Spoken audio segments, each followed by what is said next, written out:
what made the communism to fall in the world. 1990 was the day of demise of the communism. ختم ہو گیا ہمیشہ کے لیے.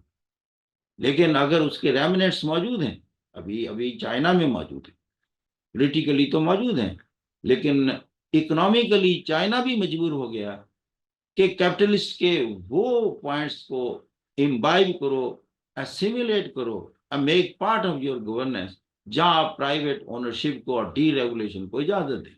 Late the people make the profit and take the profit anywhere they like, they should be liberated.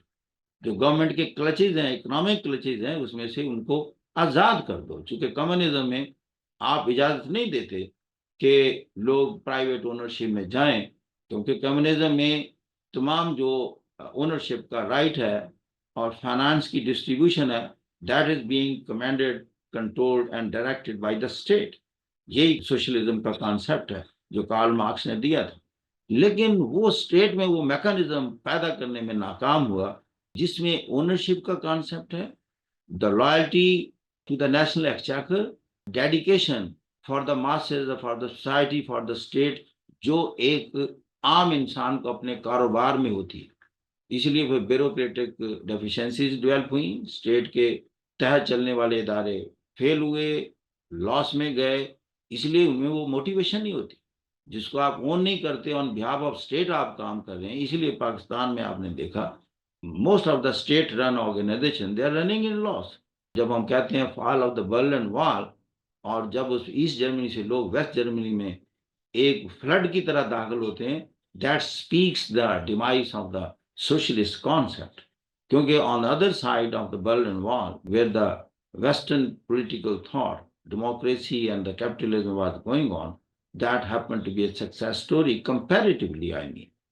Problem اس میں بھی موجود ہیں, ابھی بھی ہیں, لیکن وہ سے far better perform کر گیا, جس نے پھر ایسٹ جرمنی کے سوشلسٹ سٹائل میں زندگی گزارنے والے لوگوں کو مجبور کیا کہ وہ دیوار کو توڑ کر ویسٹ جرمنی میں داخل ہو جائیں. That is the demise of the Marxist school of thought.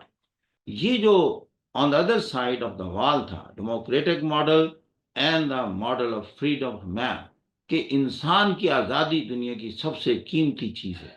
اور اس لیے دنیا میں دیکھا گیا کہ سب سے زیادہ کریٹیوٹی, سب سے زیادہ انوینشنز اور ڈسکوریز ویسٹرن بلاک میں کیوں ہوئی ہیں.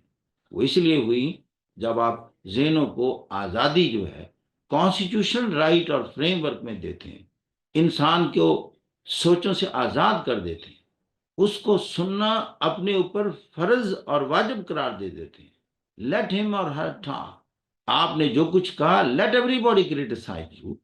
اس سے کیا ہوتا ہے, انسان کی اندرونی کریٹیوٹی جاگتی ہے, وہ جو ڈیپ سلمبر میں چلی جاتی ہے, under question, oppression and suppression, جو کنگ کرتا تھا, جو مناغ کرتا تھا, جو اتھارٹیرین رجیم کرتی تھی, جو مارکسسٹ اور کمیونسٹ پولیٹیکل ماڈلز کرتے تھے, جب ان سے آزاد ہوتا ہے, کریٹیوٹی ایمرجز, تخلیقی صلاحیتیں بیدار ہوتی.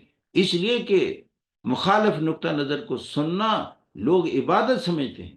جب آپ مخالف نقطہ نظر کو سننا عبادت سمجھنے لگ جائیں تو ایسے ایسے آئیڈیاز آپ کے سامنے پیش ہوں گے, نئی نئی ڈسکوریز اور ایجادات ہوں گی, and that lays the foundation of the development of the society. This is the reason why the West is now at the highest rung of the human ladder. ساری کیا وجہ ہے آخر, جتنی ایجادات ہیں, آرٹیفیشل انٹیلیجنس سے ریلیٹڈ ہوں, انفارمیشن ٹیکنالوجی سے ریلیٹڈ ہوں, مشینز ہو, اسٹیم انجن ہو, اس کے بعد انٹرنل کمبشن انجن ہو, ایئر کرافٹ ہو, یہ سارے کا سارا سیٹلائٹ سسٹم ہے دنیا میں, یا وہ سسٹم جس سے میں اس وقت آپ سے مخاطب ہوں. یہ ساری چیزیں, every thing is originated from the western model.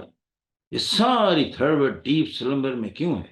ایک وجہ ہے کہ ساری تھرڈ ورلڈ میں اگر ڈسٹنگوشنگ اینڈ ڈفرینشیٹنگ ایک پوائنٹ ہے, وہ یہی ہے, they are putting a cross on the freedom of thought and expression and the independence of man. اس کی سوچوں پر پیرے اور اس کی سوچوں پر پابندیاں جو ہیں, یہاں بے شمار کنسیڈریشن ہیں. بات کرنے سے پہلے تھرڈ ورڈ میں سوچنا پڑتا ہے, what to talk, what not to talk. آزادی انسان کا مطلب یہ ہے, یہ جتنے میں نے پولیٹیکل فلاسفرز آپ دیکھیں, وہ کہتے ہیں کہ اگر آپ نے غلط بات کی تو there are certain other people to negate you. Let the people negate you. And let the listener decide what is good for them. They may pick up the right thing out of the thing which are presented by Mr. A or by B or C.